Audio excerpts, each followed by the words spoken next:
باپ کے پاؤں دھو کے پیو. ماں باپ تمہاری جنت ہیں، ماں باپ تمہاری جہنم ہیں. ماں باپ کو ٹیڑھی نظر سے دیکھا تو جہنم، اچھی نظر سے دیکھا تو جنت. کیا کمال ہے، قربان جائیں.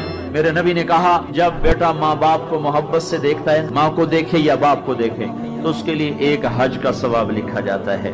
اور ماں باپ جب اولاد کو ان کی خدمت کی وجہ سے محبت سے دیکھتے ہیں تو بیٹے کو غلام آزاد کرنے کا ثواب لکھا جاتا ہے. اللہ کے نبی نے فرمایا بھائی بولو، اللہ کے راستے میں خرچ کرنے سے بھی زیادہ افضل خرچ کون سا ہے؟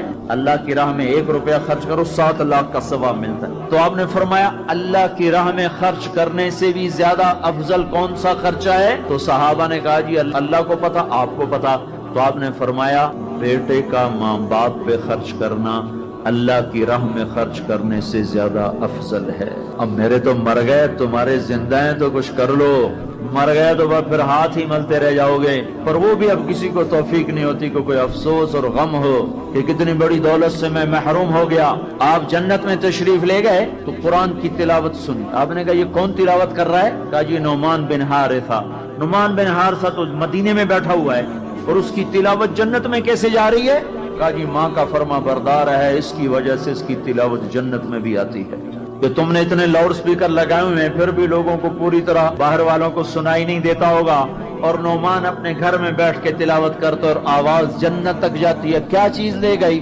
نہ جہاد، نہ تبلیغ، نہ نماز، نہ صدقہ، نہ تہجد، نہ علم، نہ حدیث، نہ تفسیر، نہ کیا چیز لے گئی؟ ماں کی خدمت نے آواز کو جنت تک پہنچا دیا. کیسی خدمت کرتے تھے؟ ماں کے کپڑے دھوتے، ماں کی روٹی پکاتے، ماں کو نوالے بنا کے کھلاتے. ہمارے ماحول میں کیا ہے کہ میں اپنی بیوی سے کہتا ہوں میری ماں کی خدمت کر. میری بیوی کے ذمے نہیں، میری ماں کی خدمت. اگر وہ کہے میں نہیں کر سکتی تو اسے نافرمان بیوی نہیں کہا جا سکتا. میری خدمت نہ کرے تو نافرمان ہے، میری ماں کی خدمت نہ کرے تو نافرمان نہیں ہے. اسے میری ماں نے نہیں جنا، مجھے میری ماں نے جنا ہے. میرے ذمے اپنی ماں کی خدمت ہے.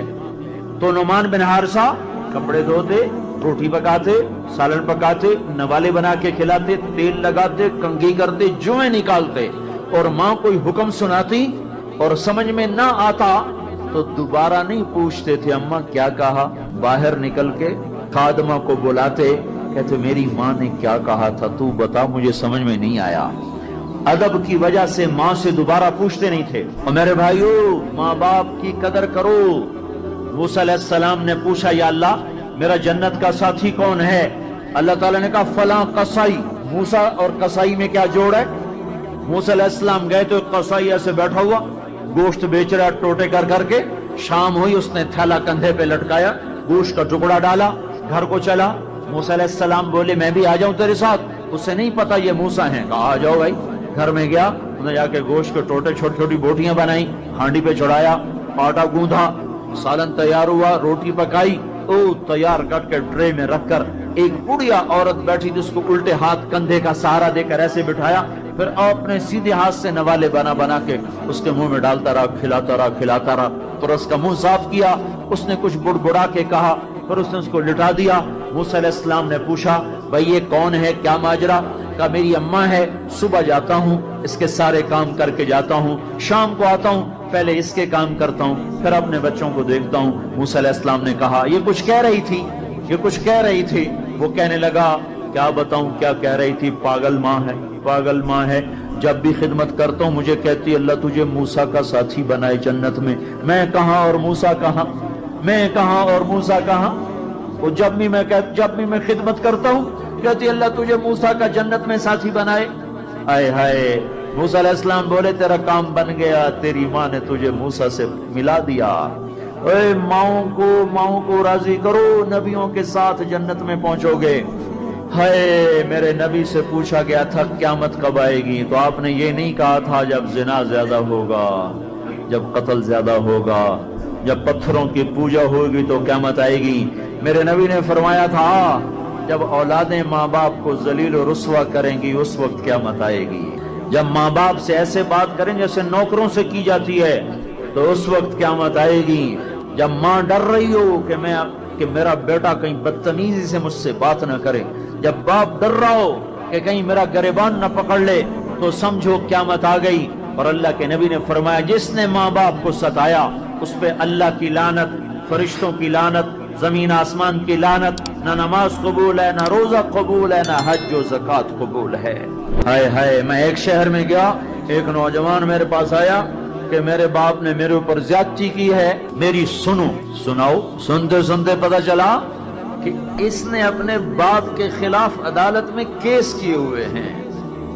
میں نے کہا بیٹا تو جلدی سے چلا جا، تو شکر کر تیرے اوپر آسمان نہیں ٹوٹا، زمین نے تجھے نہیں نگلا، تیرے اوپر کوئی آگ کا کوڑا نہیں برسا، اور اللہ نے ابھی تک تجھے درگزر کا معاملہ کیا ہوا ہے۔ تو بیٹا ہو کر باپ کے خلاف کیس کر رہا ہے، صرف تو نہیں رگڑا جائے گا، وہ وکیل بھی رگڑا گیا جس نے تیرا کیس تیار کیا، اور وہ گواہ بھی رگڑے گئے جنہوں نے گواہی دی۔ ارے ظالم، بیٹا ہو کر باپ کے خلاف تو کیس کرتا ہے؟ تو میرے بھائیو، اپنے ماں باپ کی خدمت کر کے جنت لے لو، جنت بنا لو، یہ جہان بھی سنورے گا، اگلا جہان بھی سنورے گا۔ ایک نوجوان تھے، ان کا نام ہے کلاب، وہ گئے اللہ کے راستے میں، ماں باپ تھے بوڑھے ضعیف، ہاتھ بھی کامتے تھے، تو ان کے باپ نے کہا بیٹا جب تو بچہ تھا ہم نے تجھے پالا، جب ہمارے ہاتھ کانپنے لگے نہ تیری ماں مجھے گلاس پکڑا سکے نہ میں خود پی سکوں، تو ہمیں چھوڑ کے چلا گیا۔ یہ اشعار جب حضرت عمر کو پہنچے تو انہوں نے فوراً آدمی بھیج کر اس بچے کو بلوایا، اور مسجد میں کھڑے ہو کر ان کا کوڑا تو مشہور تھا نا، کوڑا اٹھا کے مار مار مار اس کا حلیہ بگاڑ دیا۔ کہ بوڑھے ماں باپ کو چھوڑ کے جہاد میں جاتے ہو، بوڑھے ماں باپ کو چھوڑ کے جہاد میں جاتے ہو، مار مار، جب تک تیرے ماں باپ زندہ ہیں تو اس گھر سے قدم نہیں نکال سکتی۔ اور میرے بھائیو، آج کل ماں باپ بڑے رسوا ہو رہے ہیں، آج کل ماؤں کی بڑی ناقدری ہو رہی ہے، باپ کی بڑی ناقدری ہو رہی ہے۔ اکثر نوجوان بیٹھے ہوئے مجھے نظر آ رہے ہیں، میں تمہیں اللہ رسول کی محبت کا واسطہ دیتا ہوں، میں تمہیں اللہ کا واسطہ دیتا ہوں کہ اپنی ماؤں کو، اپنے باپ کو راضی کرو۔ ہاں، نافرمانی کی بات کہیں، ماننا نہیں، گستاخی بھی نہیں کرنی۔ پچھلے سفر میں ایک نوجوان آیا، کہا جی داڑھی رکھتا ہوں، ماں بھی کہتی شیو کراؤ، باپ بھی کہتا ہے شیو کراؤ۔ میں نے کہا نہیں نہیں نہیں نہیں نہیں، بالکل نہیں اطاعت کرنی اس میں ماں باپ کی، لیکن گستاخی پھر بھی نہیں کرنی، گستاخی بھی نہیں کرنی، اطاعت بھی نہیں کرنی۔